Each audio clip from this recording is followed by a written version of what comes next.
Click the link inside the description box to watch live streaming.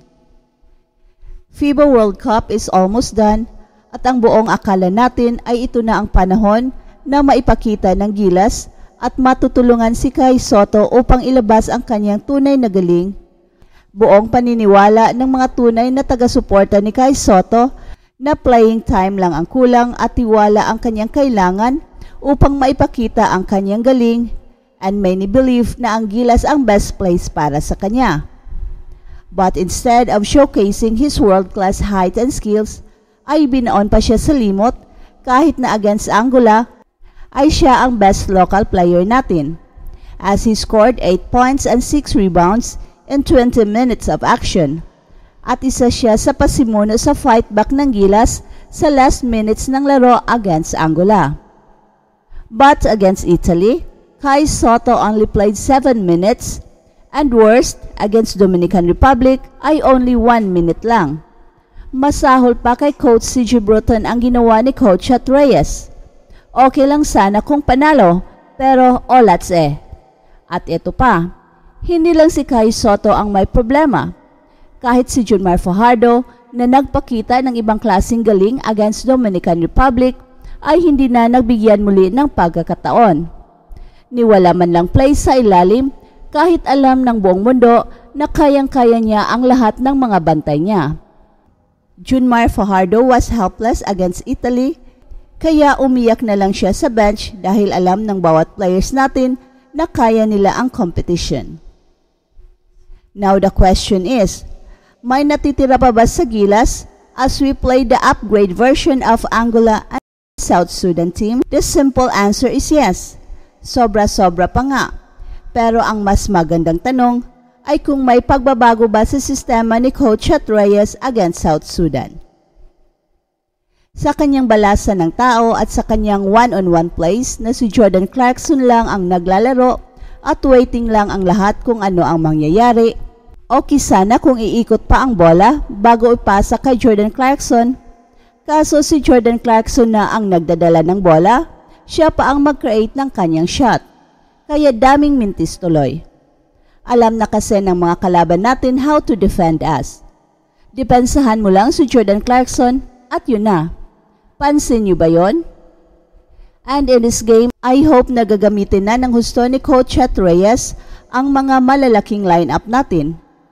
Kung hindi man sila makakasabay sa South Sudan, then hindi yan problema ng ating mga big men. Ang problema na dyan ay ang sistema.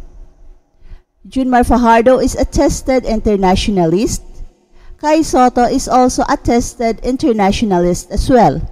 He played well against Serbia and Dominican Republic under Coach Tab Baldwin. Japet Aguilar remains our top defender big man pero walang playing time. Pero honestly, maganda pa rin ang chance natin na makapasok sa Olympics at kung sakali, doon na lang siguro babawi si Kai Sotto, perhaps with a coach not named Chat Reyes. Samantala, ipinakita ng Greece kung bakit sila ay isa sa top 10 na kupunan sa buong mundo kahit wala si Giannis Antetokounmpo matapos ang kanilang pagbangon mula sa New Zealand 83-74 nitong Martes ng gabi sa Mall of Asia Arena upang sasakay sila sa huling bus sa Group C patungo sa ikalawang yugto ng 2023 FIBA World Cup. Nasa ika-9 na pwesto sa mundo, ginagamit ng Greece sina Lones Papapetro at Giannolis Larinzakis upang makaahon mula sa malalim na 15 points na pagkabaon laban sa ika-26 na pwesto na koponan ng New Zealand. At natapos ang unang yugto ng torneo ng may 2-1 na record. Nag-advance ang Greece kasama ang Team USA sa ikalawang yugto kung saan haharapin nila ang mga nangungunang dalawang koponan mula sa Group D na ang Lithuania at Montenegro. Ang New Zealand ay nagtapos sa unang yugto na may 1-2 at ililipat sa classification phase sa Group N kasama ang Jordan, Egypt at Mexico sa laban para sa 17th hanggang 32nd na pwesto. Nagtala si Papapetro ng 26 kasama ang 4 na tres at may 6 na rebounds, 1 assist, isang steal at isang block para sa Greece, na nagwagayway ng 15 points na pagkabaon at naging 12 points na kalamangan, isang malaking pagbabaliktad ng 27 points.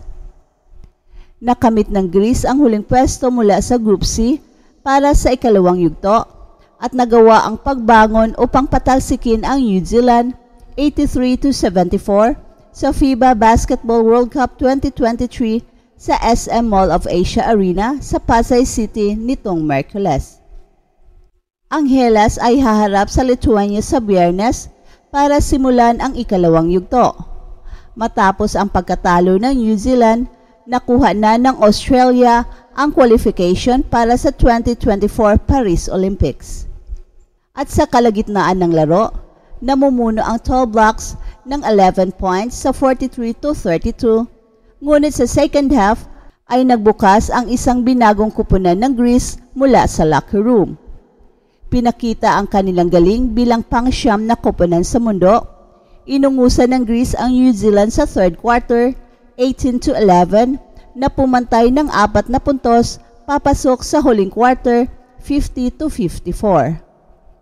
Ang momentum ng rally ay nagpatuloy sa fourth quarter habang bumabaon sina Giannolis Larinzakis, Thomas Walkup at Lones Papapetro ng Hellas ng malalim na mga tira at itinulak nila patungo sa 73-61 na kalamangan sa 3 minutes 49 seconds mark. The fact that we talk a lot on halftime and we said we gotta find a different way. The first half, we were playing wrong and we realized that. Yan ang sabi ng Greece head coach na si Demetrios Itoudis. At si Chile ang nagtangkang pangunahan ang huling pag-atake para sa Tall Blacks. Pinababa ang lamang sa 4 na puntos sa may 33 seconds na lang ang natitira, 74-78, ngunit ito ay hindi sapat. At si Papapetro ang nanguna sa opensa para sa Hellas na may 27 points, 6 rebounds, habang nag-ambag naman si Larinzakis ng 20 points at halos nagtala si Walkup ng double-double na may 10 points at 9 assists at si Georgios Papagiannis kasama si Kostas Papanikolaou ay may 8 points bawat isa. May 11 manlalaro lamang ang Greece na available matapos ideklara na hindi na makapaglaro si Danis Mitiglo sa natitirang bahagi ng torneo dahil sa bali ng kanyang pinky finger sa kaliwang kamay. At si Chile ang nanguna sa New Zealand na may 27 points, 8 assists, 5 rebounds, habang inidagdag ni Ryoben Tirangi ang 19 points at 5 rebounds. Ang Tall Blacks ay meron lamang less than 24 hours para makapagpahinga bago nila haharapin ang Mexico bukas sa classification phase. That's it for now, guys. Pero bago kami magtatapos, ay huwag kalimutan na huwag magpahuli sa mga pinakabago mga kwento at balita ng kasiyahan at tagumpay. Bahala na ang mga marites dyan. Basta kami ay handang maghatid ng tunay na inspirasyon sa mundo ng sports.